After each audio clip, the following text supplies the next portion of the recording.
এটা কোনো গরু ছাগলের জন্য রান্না হয়েছে। মা যা বলেন তুমি তাই করো। চুরি করে ভাইকে মিষ্টি গেলানো হচ্ছে।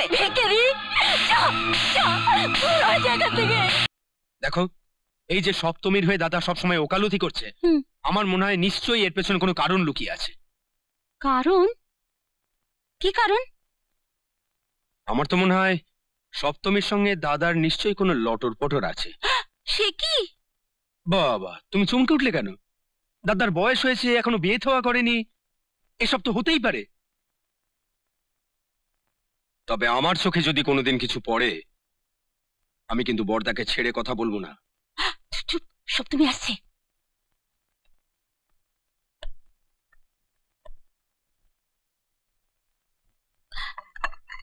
দাদা খেয়ে নিন।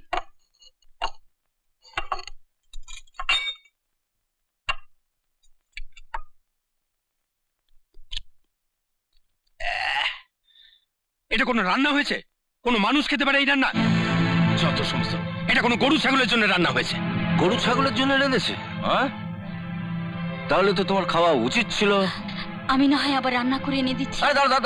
চেখে দেখি, চেখে দেখি, চেখে দেখি। বাহ, ফার্স্ট ক্লাস, চমৎকার। তুমি তো আবার খিদে বাড়িয়ে দিলে। যাও যাও, খাবারটা নিয়ে এসে যাও। আরে যাও যাও যাও যাও।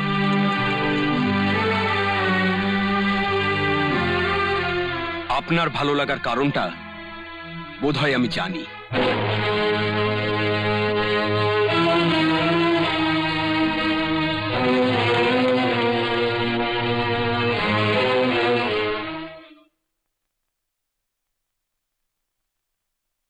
দীপু, এই বৌমা যেন নড়ে চড়ে কাজই করতে চায় না। আরে এমনি করলে তো শরীরে বাত ধরে যাবে। তাই তাই আমি ভাবছিলাম বাড়ির আরেকটা কাজের লোককে ছাড়িয়ে। মা, এসব কথা তুমি আমাকে বলছো কেন?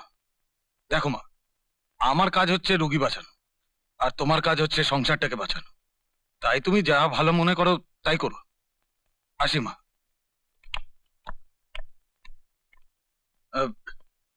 সপ্তমী, আমি বেরোচ্ছি। আর শোনো, মা যা বলেন তুমি তাই করো।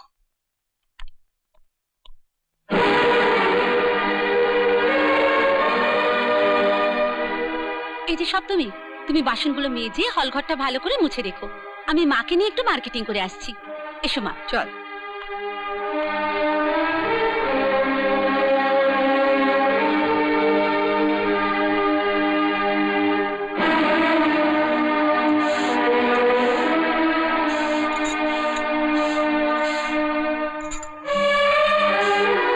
দিদি,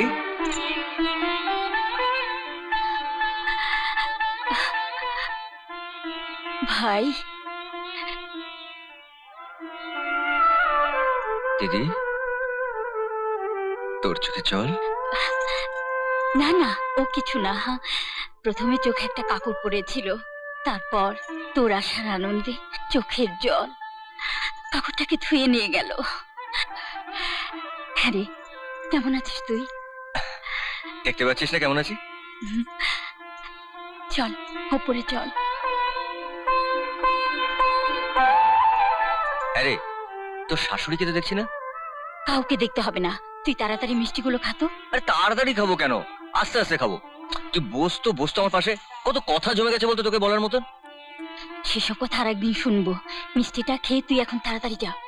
যা মানে? আর একটু থাকি না, তুই ওকে তাড়িয়ে দিচ্ছিস কেন বলতো? যাতে আর কেউ তোকে তাড়াতে না পারে। মিষ্টিটা তাড়াতাড়ি মুখে দে লক্ষ্মী ভাইটি আমার।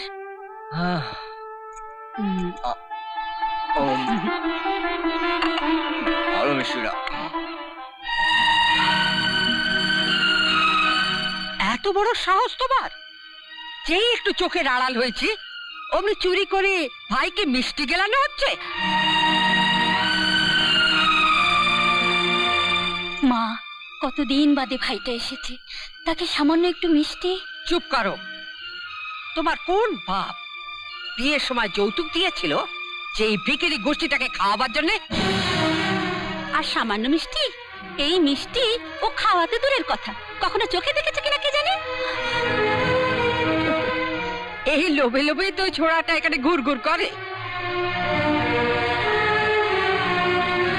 আমি বলেছিলাম না যে লুকিয়ে লুকিয়ে ভাই বোনের এই বাড়িতে এই সবই হয়?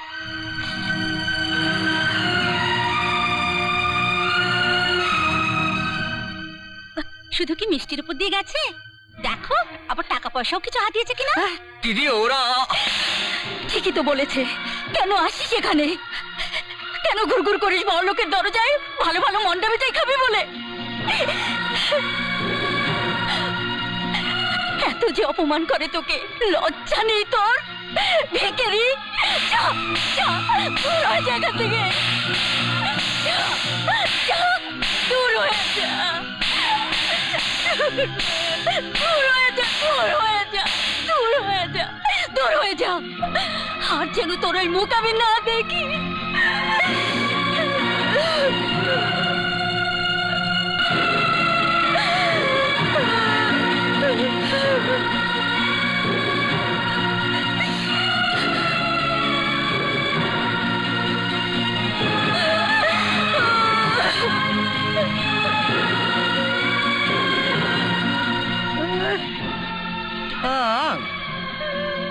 আয় দীপা,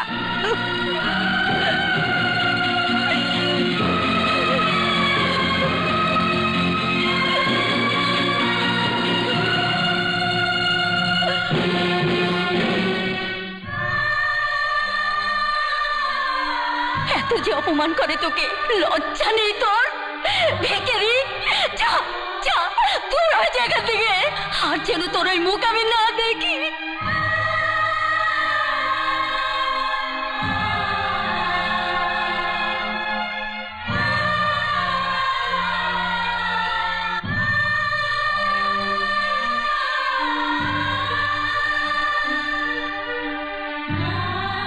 পঞ্চম,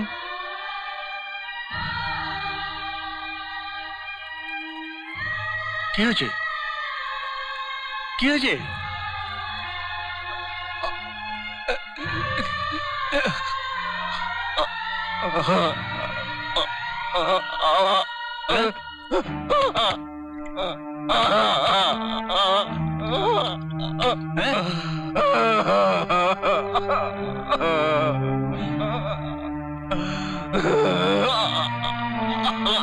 চল আয় আমার সাথে, আয়।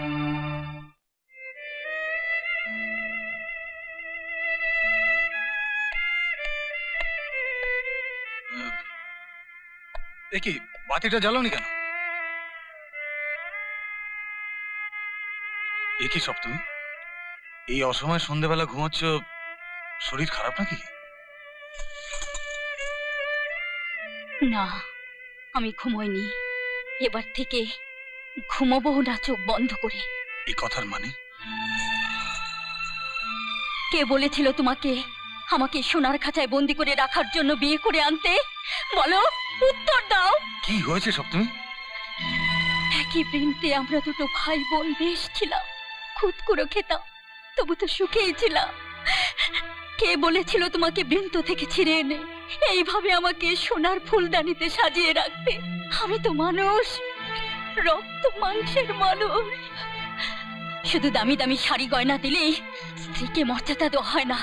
তার ফেলে আসা জীবনকে অস্বীকার না করে তার সুখ দুঃখের অংশীদার হলেই স্ত্রীর মর্যাদা বজায় থাকে। তা তোমরা করনি সপ্তমী, তাই ওই বৃন্ত ছেড়া আমার ভাইয়ের এক এক ফোঁটা চোখের জলের দাম এবার তোমাদের দিতে হবে। আমি আর মুখ বুজে সহ্য করবো না কিছুতেই, এটা তোমাকে স্পষ্ট জানিয়ে দিলাম। শোনো সপ্তমী,